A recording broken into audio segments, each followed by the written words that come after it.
One of the most common drywall defects most of us homeowners will come across are these little bumps or blemishes that form on your wall. Now these are called nail pops or screw pops because there actually is a fastener, a nail or screw underneath each one of those bumps.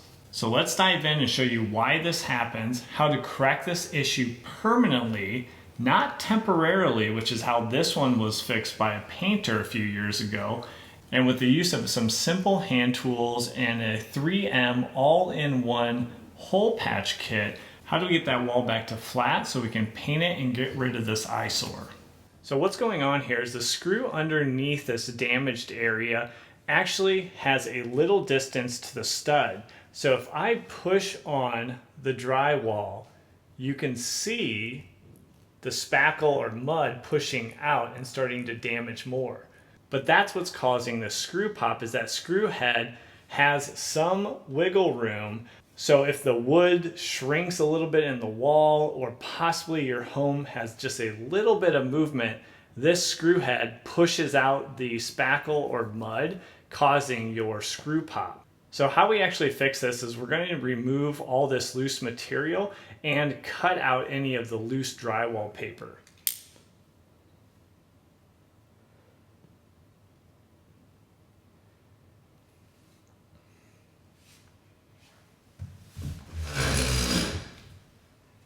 Usually, if you take the point of your razor blade and kind of put that in the center of the screw, that's where we're going to want to cut around this.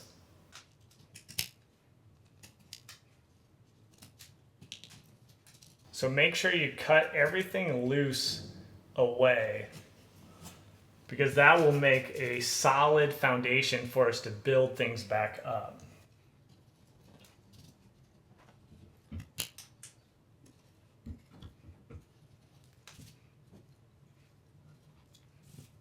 So now we have things cleaned off, and I was expecting screws, but these are actually drywall nails. So these are technically nail pops. And if you look closely from the side, you can see that the nail actually has quite a bit of gap, and that's what's giving it the play, holding the drywall against the stud. There's actually a little airspace there, and any movement in that drywall then will just continue to pop out any spackle or any mud that I put on top of this. So to fix that, we're going to move on to step 2, which will be taking out our old nails, for you maybe old screws, and then securing the drywall. I'm going to do 3 new drywall screws. For you, if you just have a single pop, maybe you only need 1 or 2, but we need to get this drywall secure so it's not moving around. Now, if you have screws just with a simple Phillips head screwdriver or a Phillips head bit in your impact driver or drill, you can just zip those out. For me, because these nails are here and I want to minimize the amount of drywall damage, I'm just going to take a little shim and then my cat's paw, and I'll put this link in the description for these tools for your reference. I'm going to work underneath that nail and then slowly pry that out.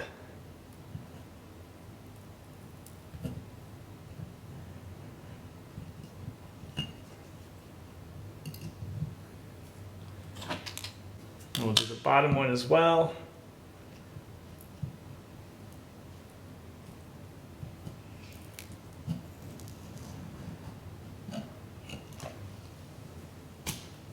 Once you have the fasteners removed, make sure everything's cleaned out and you don't have new loose paper on your drywall.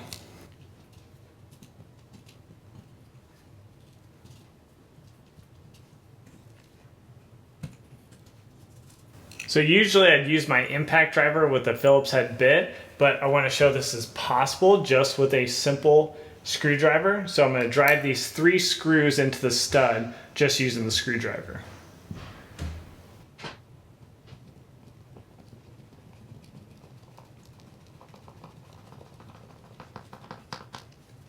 Now it's very important right at the end that you do not break the surface or the paper of the drywall, but just sink it right below the surface.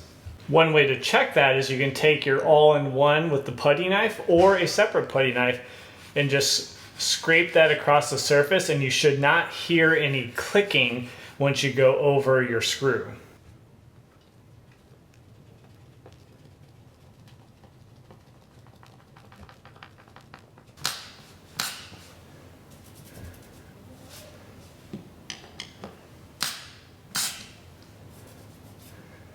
So to determine how many you need, really you want to do that same pushing on the drywall where we could see the movement before.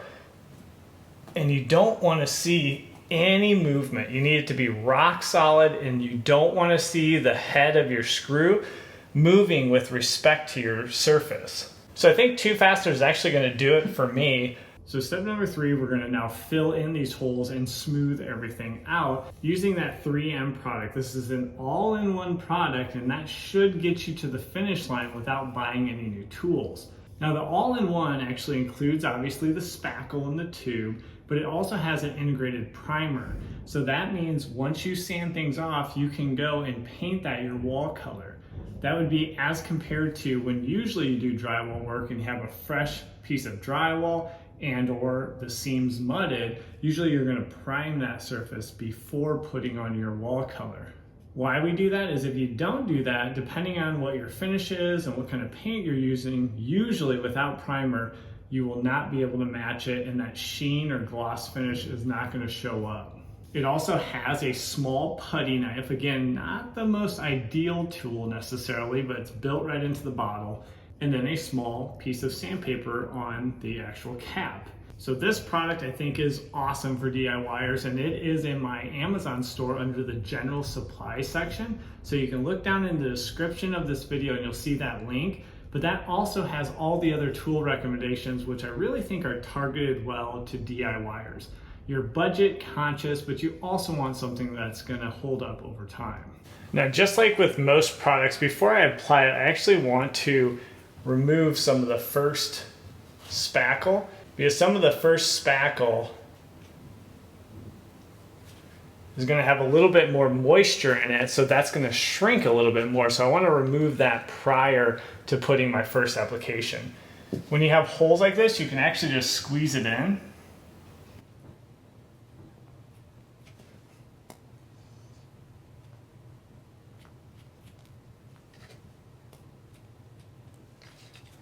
So it doesn't need to be perfect for at least for this first round. And because this is a very simple putty knife and we don't have anything to strike it against once we do our passes, make sure you have a little paper towel.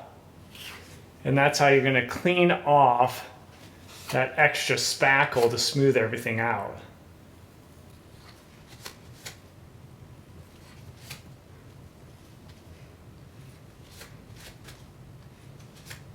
And also, because this is such a small putty knife, it might be the same size as your hole.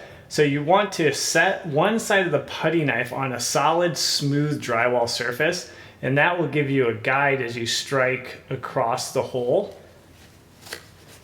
If you don't do that, it's easy to kind of push and divot in while you go over the hole.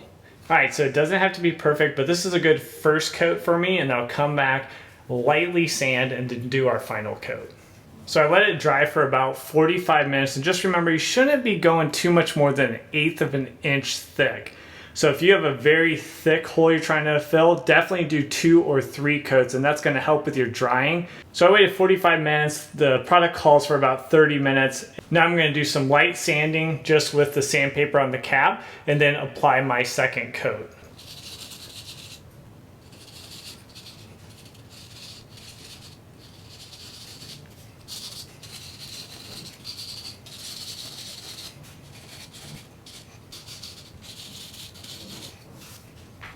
All right, so now I'll apply my second coat and smooth everything off, and then let it dry for about another 45 minutes to an hour before the final sanding and getting ready for paint.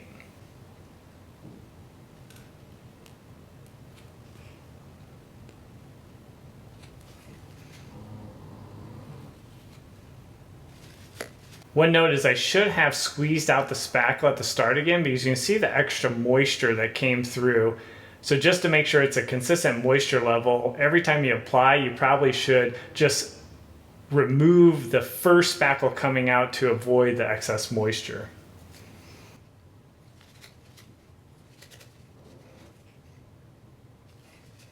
And then I do try to build up the material at the start of striking things off, just so I can pull that across and then fill in the voids.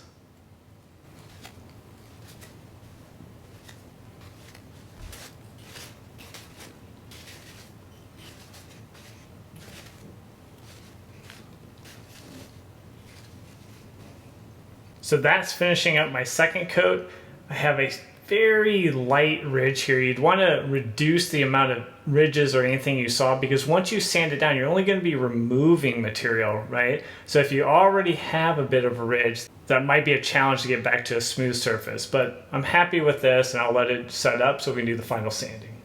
So another 45 minutes. Now I'll just do the last sanding and we should be all done.